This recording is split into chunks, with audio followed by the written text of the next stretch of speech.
කොසඹෑ නුවර කියලා කිව්වේ එදා බුදු පියාණන් වහන්සේ වැඩ හිටපු කාලේ අපේ මේ දඹදිව 12 මහා ජනපද කියලා රාජ්‍යයන් 16ක් තිබුණා. ඒකෙන් එකක් තමයි වත්ස කියන රාජ්‍ය.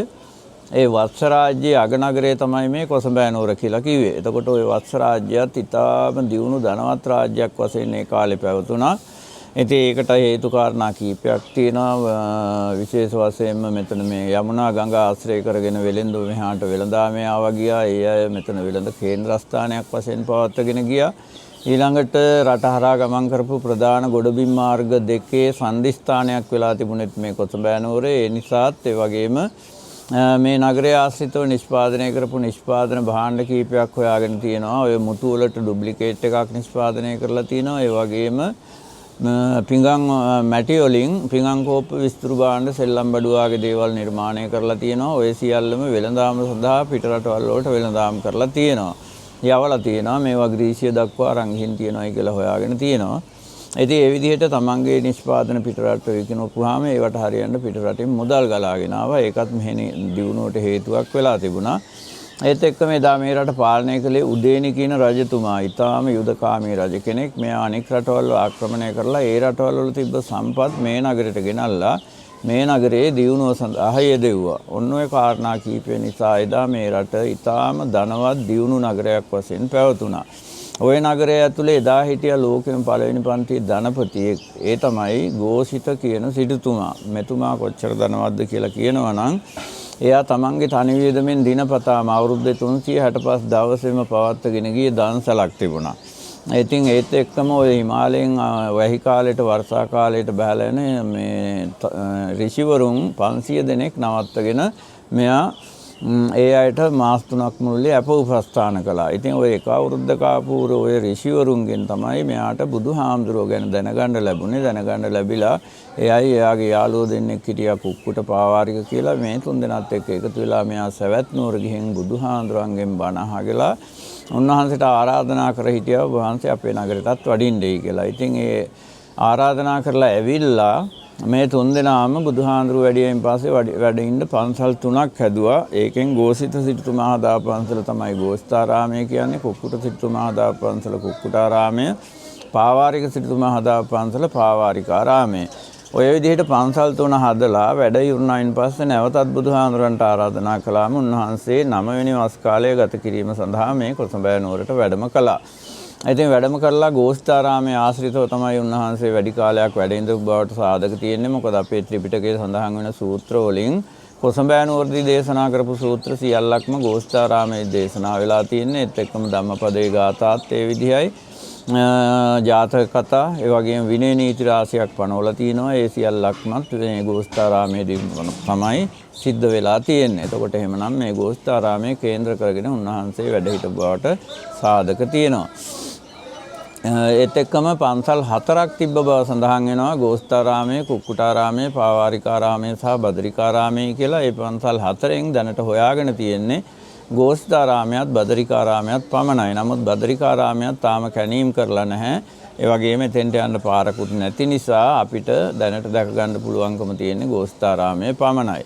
ඉතින් ගෝස්තාරාමයේ බුදුහාඳුරුවෝ වැඩ හිටපු කාලයේ සිදුවෙච්ච සිදුවීම් රාශියක් තියෙනවා. ඒ අතරින් එකක් දෙකක් වාගේ තමයි සාමාන්‍යයෙන් ප්‍රධාන වශයෙන් අපිට සඳහන් කරන්න පුළුවන්කම තියෙන්නේ.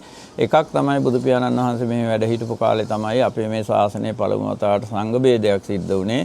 ධර්මදර විනයදර භික්ෂුන් වහන්සේලා අතර විනය නීතියක් මුල් කරගෙන ඇති කරගත්ත පුංචි ප්‍රශ්නයක් දිගින් දිගට ගිහිල්ලා මුළු කොසඹෑ නුවරම හිටපු හාමුදුරුවෝ කොටස් දෙකකට බෙදලා වාද විවාද කරන්න තර්ක විතර්ක කරන්න රණ්ඩු සරුවල් වෙන්න පටන් ගත්තා. ඉතින් මේක සංසිඳවන්න බුදුහාමුදුරුවෝ මුල් කාලේ ඉඳලා මහන්සි ගත්තා. බැරි වෙච්ච තැන තමයි උන්වහන්සේ මේ කොසඹෑ නුවරත් ගෝස්තාරාමයත් අත්හැරලා පාර්ලේය වනයේට තනියම වැඩම කළේ ඔය ගෝස්තාරාමයේ ඉඳලා. ඒකට පාර්ලේය වනය මෙතන කිලෝමීටර් 5ක් විතර බටහිර පැත්තෙන් තියෙනවා.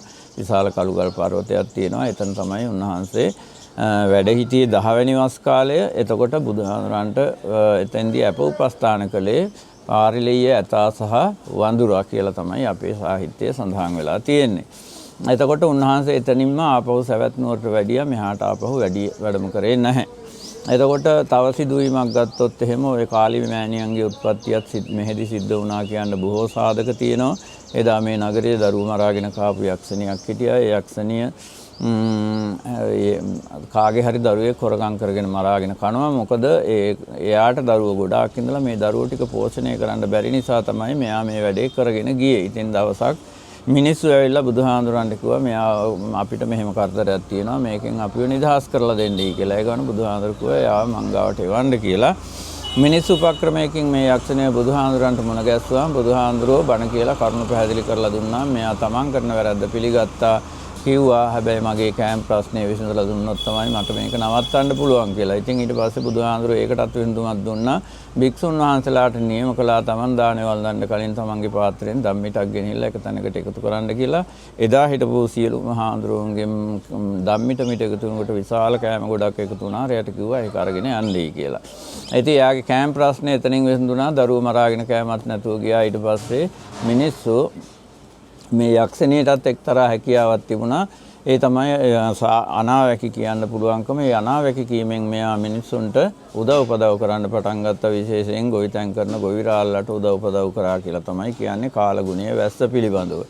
ඉතින් ඒකෙන් පස්සේ මිනිස්සුන්ගේ ගොවිතැන් බස් අරු වුණා. ගොවිතැන් බස් අරු වෙනකොට මිනිස්සුත් මොකද කළේ මෙයාට තමන්ගේ අස්වැන්නෙන් කොටසක් දෙන්න පටන් ගත්තා. ඒ දීම තමයි දිගින් දිගට ගිහිල්ලා එයා මිය ගියාට පස්සේ දේවතාවියක් හැටියට සලකලා පුද පූජා කරන්න පටන් අරන් තියෙන්නේ. ඉතින් ඒක තමයි මේ එතනින් පස්සේ තමයි එයාට හැමදාම පුද පූජා පවත්වලා තියෙන්නේ. එතනින් තමයි ওই කාලි මෑණියන්ගේ උත්පත්තිය සිද්ධ වුණේ. ඉතින් ඒකට සාධකයක් හැටියට ওই ගෝස්තාරාමේ එක කාමරයක තිබිලා හම්බෙලා තියෙනවා එයාගේ රූපයක්.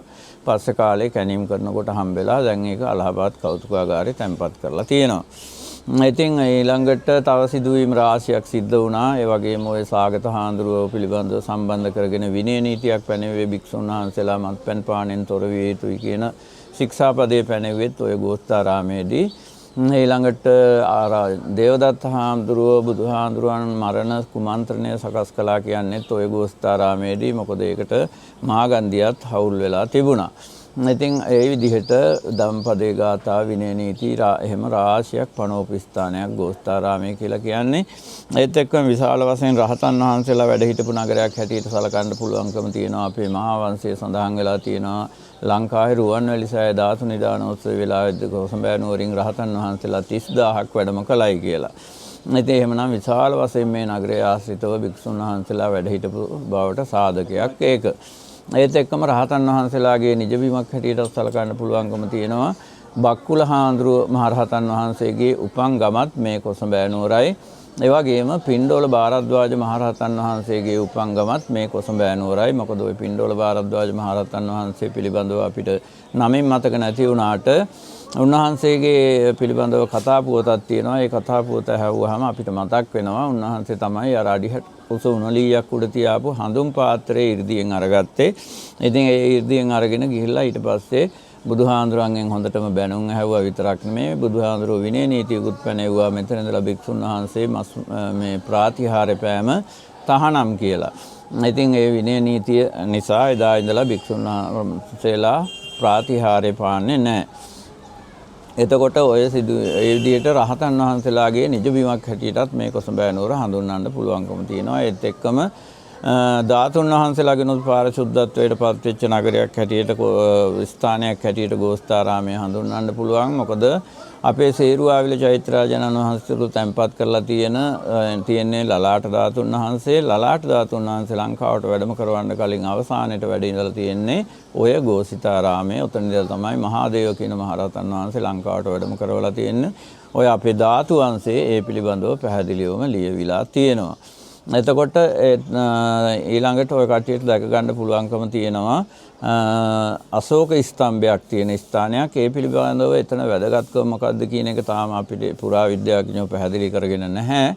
නමුත් ඒ අශෝක ස්තම්භයේ ගාවම තියෙනවා ලිඳක්. ওই ලිඳ පිළිබඳව හිංසයන් වාර්තාවේ සඳහන් වෙලා තියෙනවා බුදුහාඳුරෝ පැම් පහසු වෙච්ච ලිඳක් හා නානගයක් මම දැක්කයි කියලා. එතකොට එහෙමනම් සමහර වෙලාවට ඒ ලිඳ මුල් කරගෙන ඔය අශෝක ස්තම්භය පිහිටුවා වෙන්නට පුළුවන්කම තියෙනවා.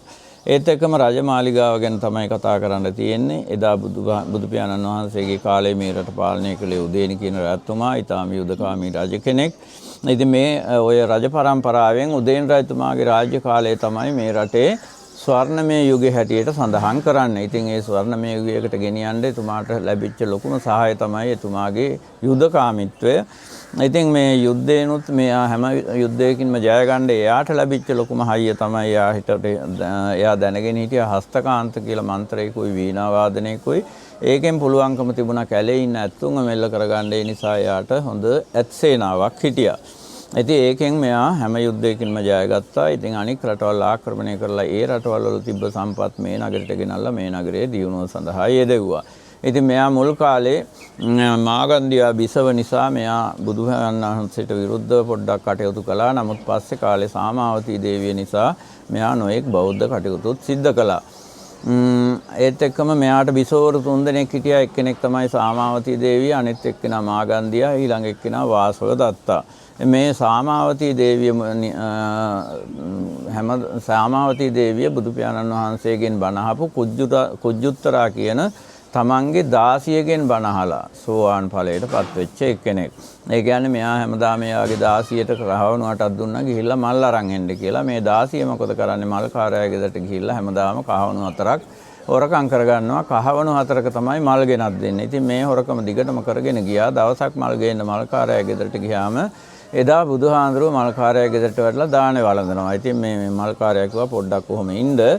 බුදුහාඳුරුව දානේ වළඳලා බණ දේශනා කරලා වැඩියෙන් පස්සේ මල් ටික දෙන්නම් කියලා. මෙයාත් හොඳයි කියලා එහෙමම පැත්තකින් ඉඳගත්තා. බුදුහාඳුරුව බණ දේශනා කරනකොට ওই බණ ටික ඉතාම හොඳට අහගෙන හිටියා. අහගෙන ඉඳලා දැන් බුදුහාඳුරුව වැඩියෙන් පස්සේ මල් ගන්න ගියාම අර මෙතෙක් කරපු හොරකම එදා කරන්න බැරි වුණා. එදා කරන්න හිත දුන්නේ නැහැ. ඊට පස්සේ මෙයා කහවණු 8ේම මල් අරගෙන ගිහින් සාමාවතී දේවියට දුන්නාම සාමාවතී දේවිය ආනා මොකද අද මෙච්චර මල් ගොඩක් මල් ලාභ වෙලාද කියලා. ඉතින් එයා කියනවා නෑ දෙවියන්වහන්ස මල් ලාභ වෙලා නෙමෙයි මෙච්චර කල් මම මේ විදිහේ වැරද්දක් හොරකමක් කළා. නමුත් අද මම බුදුහාඳුරන්ගෙන් බණ ඇහුවා. ඒ නිසා ඒ වැරද්ද ඒ හොරකම අද මං කරේ නෑ. ආයෙ කවදාවත් කරන්නෙත් නෑ. මෙතෙක් කරපු වැරද්දට මට සමාව දෙන්නයි කියලා. ඉතින් මේක ඊට පස්සේ සාමාවතී දේවිය කියනවා හොඳයි සමාව දෙන්නම්. හැබැයි අර අහගත්ත බණ ටික ඒ විදිහටම අපිට කියන්නයි කිව්වා. ඉතින් ඊට පස්සේ මේ කුජ්ජුත්තරා විසින් සාමාවතී දේවියටත් එයාගේ දාසියෝ 500 දෙනාටත් ඒ බණ කිව්වා. ඒ බණ අහලා තමයි සාමාවතී දේවිය සෝවාන් ඵලයටපත් උනේ. ඉතින් ඊට පස්සේ මෙයාව දාසිකමෙන් අයින් කරලා එයාට වෙනම රාජකාරියක් පැවරුවා. ඒ තමයි හැමදාම ගෝස්තාරාමයට ගිහින් බුදුහාඳුරන්ගෙන් බණ අහගෙන ඇවිල්ලා ඒ බණ අපිට කියන්නයි කිව්වා. ඉතින් එදා ඉඳලා මේ කුජ්ජුත්තරා විසින් ඒ රාජකාරිය දිගටම කරගෙන ගියා. ඒ විදිහට කුජ්ජුත්තරා විසින් සාමාවතී දේවියට දේශනා කරපු බණ තමයි අද ත්‍රිපිටකයේ කුද්දක නිකායේ ඉතිඋත්තක කියලා වෙනම කොටසක් තියෙන්නේ. එතකොට ඊළඟට දෙවෙනි බිසව තමයි මාගන්දියා කියලා කියන්නේ බුදුහාඳුරුව එක්ක වෛර බැඳගත් එක්කෙනෙක්. ඉතින් මේ පස්සේ උදේන රජුරුවන්ගේ බිසව බවට පත් වෙලා ඇවිල්ලා බුදුහාඳුරුව මෙහාට වැඩියෙන් පස්සේ බුදුහාඳුරන්ටත් භික්ෂුන් වහන්සේලාටත් නොයේ කරදර හිරිහැර කළා. ඉතින් ඒ වගේ සෑහීමකටපත් වෙන්න බැරි වෙච්ච තැන බුදුහාඳුරන් මේ දැන් මාලිගාවේ ඉන්නවනේ බුදුහාඳුරන්ට පක්ෂ පිරිසක්. ඒ තමයි සාමාවතී දේවිය අයියාගේ 500 දෙනයි. අන්තිමට මේ අයගෙනුත් ඵලෙ ගත්තා. මොකද කළේ මේ අය එක මාලිගාවක හිර කරලා පිටින් දොරවල් වහලා ඇතුලෙන් ගින්දර දාලා පුච්චලා මරලා දැම්මා. ඉතින් ඒ සිදුවීමත් ওই මාලිගා භූමියේදී මේ සිද්ධ වුණේ. ඒත් එක්කම තුන්වෙනි බිසව තමයි වාසවදත්තා කියලා කියන්නේ. වාසවදත්තා පිළිබඳව අපේ බෞද්ධ සාහිත්‍යයේ තරම් දුරට වර්ණනා වෙන්නේ නැහැ. එහෙම වුණත් සංස්කෘත සාහිත්‍ය පුරාවටම මෙයා පිළිබඳවත් ඒ වගේම උදේන රජුරුව පිළිබඳවත් ඒ චරිත දෙක අරගෙන පොත්පත් රාශියක් ලියලා තියෙනවා භාස් කියන කතුවරයා. ඉතින් ඒවට මේ දෙන්නගේ චරිත දෙක තමයි අරගෙන ලියවිලා තියෙන්නේ. ඒකට හේතුව තමයි වාසවදත්තා කියලා කියන්නේ මෙතනින් බටහිරින් තිබුණේ අවන්ති රට. අවන්ති රටේ දා හිටපු රජුරුව තමයි චණ්ඩපජ්‍යෝත කියන රජුරුව. මේ චණ්ඩපජ්‍යෝත රජුරුවන්ටත් ඕන වුණා මේ උදේන රජතුමා දැනගෙන හිටපු හස්තිකාන්ත මන්ත්‍රයේ වීණා වාදනය ඉගෙන ගන්න. ඉතින් ඒකට මෙයාව යටත් කරගන්න ඕන වුණා. යුද්ධ කරලා යටත් කරගන්න බැරි වෙච්ච නිසා උපක්‍රමයකින් අල්ලන් ගිහිල්ලා හිරේ දාලා කිව්වා මේකෙන් නිදහස් වෙලා යන්න නම් මට අර මන්ත්‍රයේ වීණා වාදනය උගන්වන්නයි කියලා. ඉතින් ඒකට උදේන රජුරුව කැමති වුණා. නමුත් එයාට වඳිනවා නම් තමයි උගන්වනවායි කිව්වේ. ඒකට චණ්ඩපජ්ජෝත රජුරු කැමති වුණේ නැහැ. ඒ නිසා ඒකට හේතුව එයාගේ දුවව. කොහොම හරි මේ මන්ත්‍රය ඉගෙන ගැනීමට ගිහිල්ලා මේ දුවත් උදේන් රජුරුවත් දෙන්න අතර ප්‍රේම සම්බන්ධයක් ඇති කරගෙන භද්‍රවතිකා කියන ඇතින්න පිටින් මේ දෙන්න පැනලාවා මේ කොසඹෑ නුවරට. ඉතින් ওই කතාව මුල් කරගෙන තමයි සංස්කෘත සාහිත්‍යයේ පොත්පත් රාශියක් ලියවිලා තියෙන්නේ. ඕක බොහෝම ලස්සනට ලියවිලා තියෙනවා. ඊළඟට මෙයා මේ ගොල්ලන්ට හිටියේ එකම පුතයි. ඒ තමයි බෝධිරාජ කුමාරයා. බෝධිරාජ කුමාරයා මේ යුද්ධයට ඒ තරම් කැමැත්තක් දැක්ුවේ නැහැ. ඒ නිසා මෙයා මෙහාට හැමදාම ආක්‍රමණ තිබුණා. ඒවට මුහුණ දෙන්න බැරි නිසා බෝධිරාජ කුමාරයා මේ නගරය අත්හැරලා ගිහිල්ලා සුන්සුමාරගිරියේ වෙනම මාලිගාවක් හදාගත්තා. ඒක තමයි එදා ලෝකේ ලස්සනම මාලිගාව කියන්නේ. ඒකට කෝකනද කියලා නමක් දීලා තිබුණා.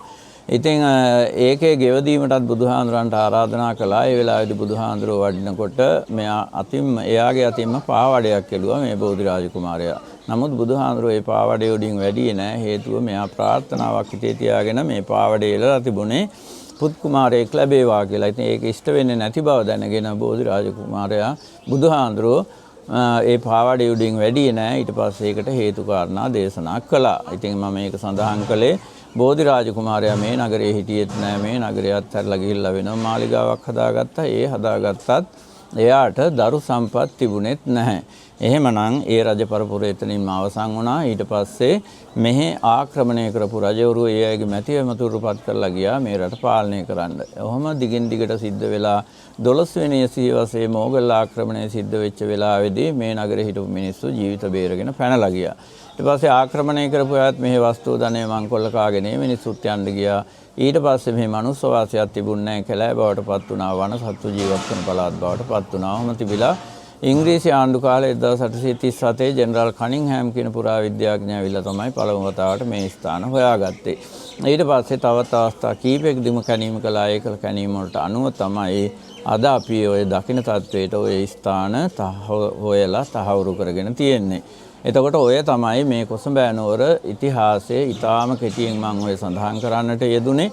ඉතින් ඊට පස්සේ දැන් මේ ශ්‍රී ලංකාරාම බුද්ධ විහාරය පිළිබඳවත් වචන දෙක තුනකින් මතක් කරනවා නම් මම අධ්‍යාපනය සඳහා කරණැසට ආවට පස්සේ ඒ කාලේ මම මේ කොසඹෑ නුවර දැකලා තිබුණා. එතකොට මේ හරිය පිටිසර ගමක් විතරයි.